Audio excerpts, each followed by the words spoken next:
Bulgasari is a lost South Korean kaiju film from 1962, directed by Myeong-je, not to be confused with Bulgasari, a North Korean remake of sorts directed by Shin Sang-ok, as the filmmaker and his wife were kidnapped under the order of Kim Jong-il, who intended for the couple to produce propaganda films, but that's the topic of another video for another day. Bulgasari is a film that has so little surviving material remaining that some within lost media communities speculate whether the film even existed to begin with. Bulgasari, according to the Lost Media Wiki, is about a martial artist who is betrayed and murdered by his peers within the Goryeo dynasty. Resentful and furious, this anger rebirthed the martial artist into the Bulgasari, a monster intent on taking revenge on those who had made him suffer.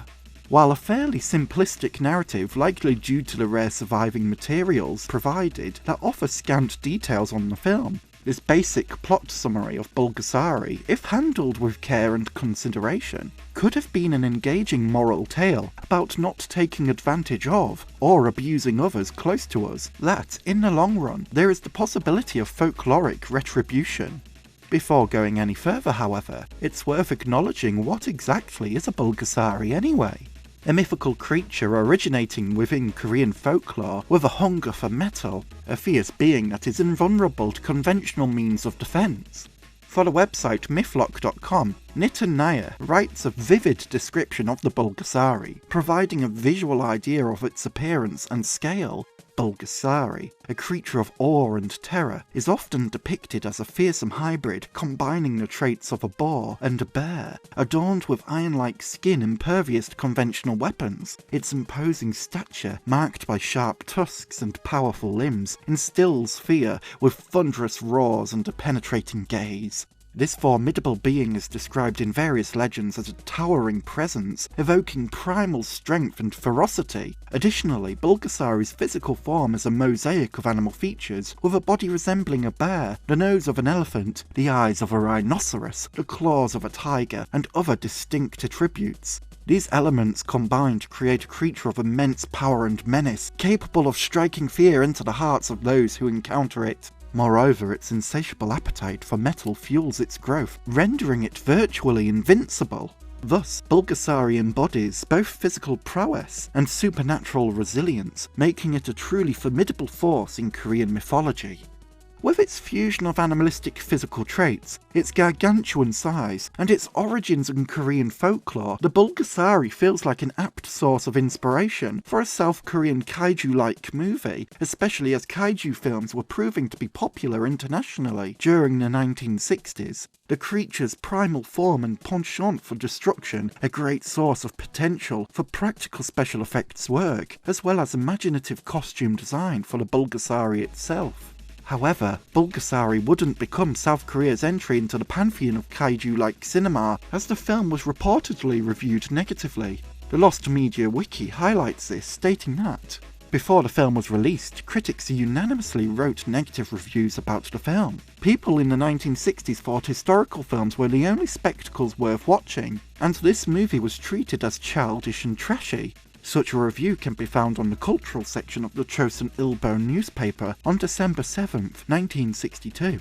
The Chosun Ilbo review establishes that the reaction towards this film, at least from this specific publication, was a negative one, but also confirms that the film existed once within the public eye. A poor critical reception doesn't necessarily mean the film should have been lost to time. Cinema often goes through phases that reflect societal wants, needs, and cravings. A South Korean monster movie would have found the right crowd eventually, either amongst kaiju and monster movie aficionados, or audiences who enjoy conventionally bad films, either in earnest appreciation of creative efforts, or for ironic comedic enjoyment. The lack of available evidence regarding the existence of Bulgasari beyond this specific film review, which included a grainy black and white film still, leads some within lost media communities to speculate whether the film existed at all. Due to the resemblance of the monster on the apparent Bulgasari film poster to the provided film still of the review, has led some to theorise that surviving film posters for Bulgasari could even be fan-made mock-ups. Whether this is the case remains unconfirmed, but it's a theory that seems to arise every now and again while researching this film, leading to both a renewed curiosity over our inability to see Bulgasari, reflecting the sudden craving for something that we cannot have, but also an underlying skepticism over the film's debated existence. In conclusion, it's difficult not to question whether Bulgasari will ever see the light of day. It's unlikely, even as speculations arise over the film's supposed existence. Bulgasari serves as another example of lost media, and a sobering reminder on the necessity for film preservation. Charles Bramesco wrote for The Guardian elaborating on how essential it is to protect cinema, even that which may have been received poorly. The film strip lives and dies, just as subject to deterioration as any one of us.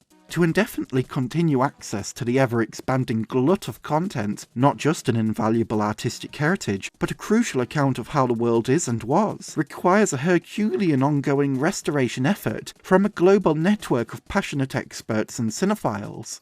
When films are lost like Bulgasari, this global restoration effort has unfortunately not succeeded in the goal of retaining both artistic heritage and a crucial account of how the world was. A world that presented evidence of South Korean filmmakers' anxieties a near decade after the Korean War by producing a monster movie.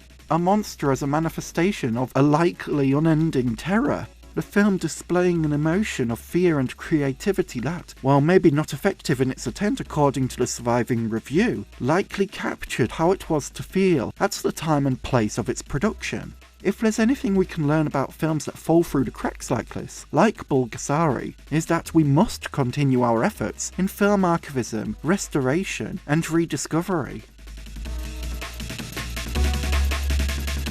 A special thank you to my incredible tier patron supporter Gil and my super tier patron supporter Konstantin Bombelli.